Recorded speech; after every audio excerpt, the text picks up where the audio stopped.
always said that La Costa built Southern California.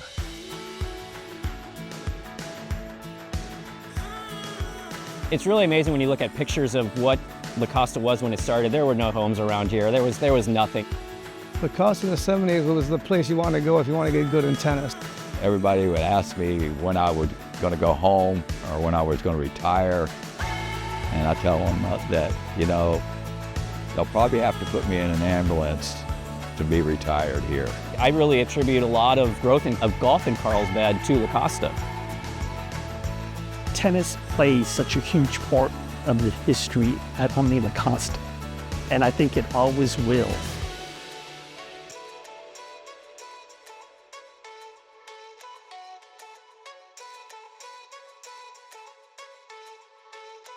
My name's Dustin Irwin. I'm the club director at La Costa, so I oversee the golf membership and rackets programs. I've been here just over 8 years now.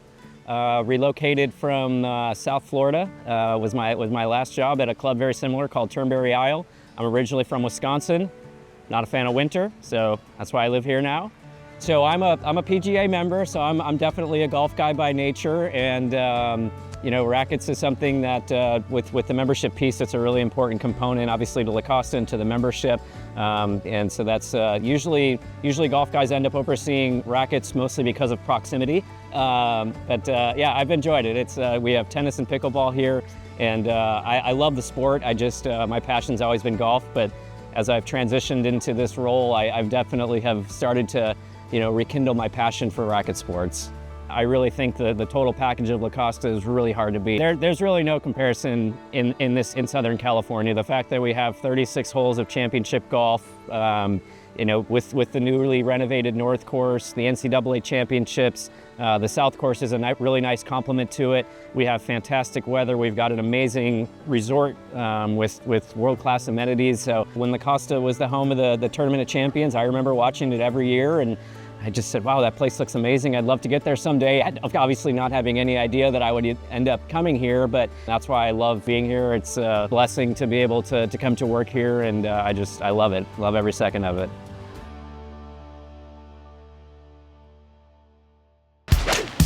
Easy pin position for this guy, don't you think? La Costa started hosting PGA Tour events in 1965, so it's got a really incredible story. 35 PGA Tour events under our belts, which is really incredible. We've had some really memorable moments. Like one of my favorite moments was when Tiger Woods kind of first came on the scene. It was the Mercedes Championship at the time, and right out here on the 16th hole, it was a one-hole playoff against Tom Lehman.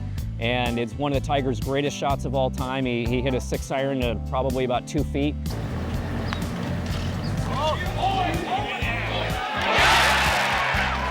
And that was really kind of one of Tiger's arrivals, like, I'm here, get ready.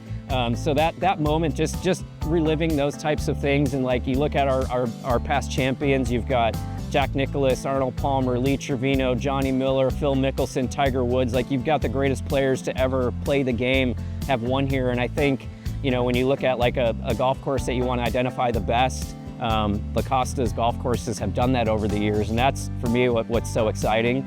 And then to host the NCAA Championships now, we just finished our 2nd year. We've got it for 3 more years.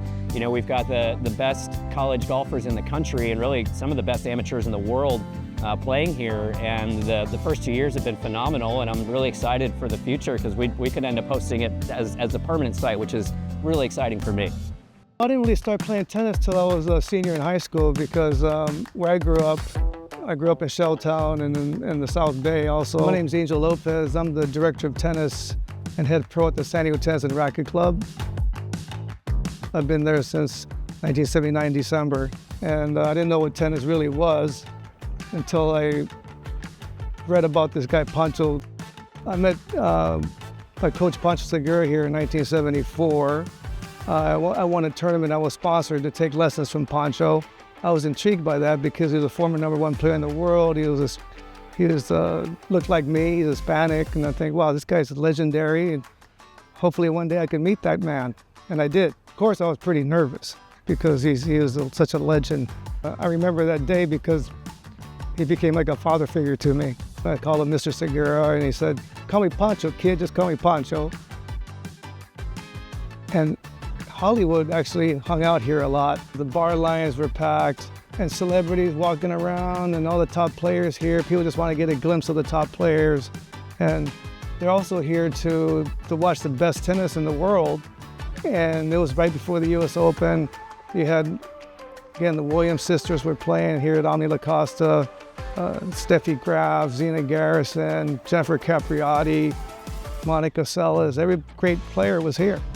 You can almost feel the past players that have played on that court. Every great player from the United States has stepped foot on this court. My name is Fred Sadu, and my involvement here at Omni La Costa dates back to like the early 1990s. I remember being here for the final. It was Monica Seles and Jennifer Capriati. It was an amazing match. It went 7-6 in the third set. And Jennifer Capriati won that match. And she was presented with a brand new Mazda Miata because Mazda was the title sponsor back then. Rod Laver, one of the greatest players in the history of the game, who won the Calendar Grand Slam not only once but twice during his career. He's a local resident here in North County. It's just amazing that he still comes to Omni La Costa to watch tennis when they play an event here. I think Carlsbad had 4,000 people when I moved here in 1977, and I'm not sure what it is today, but I always said that La Costa built Southern California. Hi, I'm Edwin Story, and I've been here at Omni La Costa since 1977. This first picture I'm going to show you is the first week when La Costa decided to start building. You can see the driveway come up to the clubhouse from this picture. And if you notice around, there's no houses around us. There's nothing for 10 miles north or south on El Camino. This place was out here. I kind of remember, coming out here in 1971 when I was first out here, and the hotel was here, but nobody went past I-5.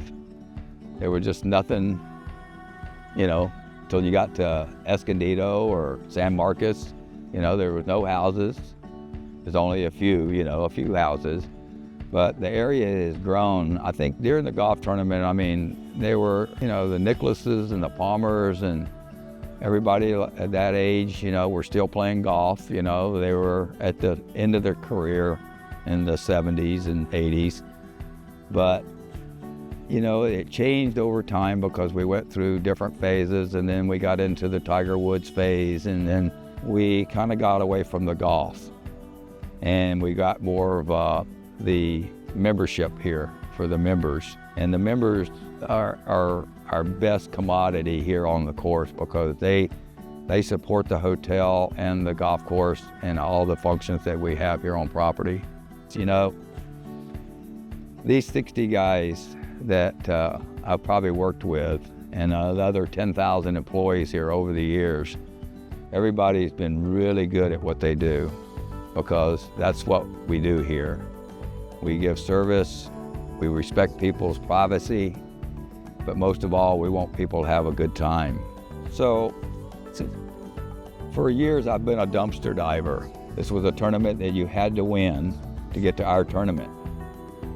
Well, that year, which was 1986, and Ben Crenshaw won the Masters and the Byron Nelson. They're the only ones of a kind. And just this past year, Ben Crenshaw came out for the ladies' NCAA finals, and he was more than gracious to sign them for me. This was 1982, and this is Jack Nicklaus and Mr. Rowan, who was the original owner of the hotel. And he's handing Jack Nicklaus a check for $25,000. I think last place in a golf tournament now is about $600,000, so time has changed. When I got here, we had only 27 holes. The new 9 was built in '86 to make us 36 holes. I wouldn't trade Carlsbad for any place in the United States. Everybody would ask me when I was going to go home or when I was going to retire, and I tell them that, they'll probably have to put me in an ambulance to be retired here. because I'll just stay as long as I can do the job. And I wouldn't trade Carlsbad for any place in the United States.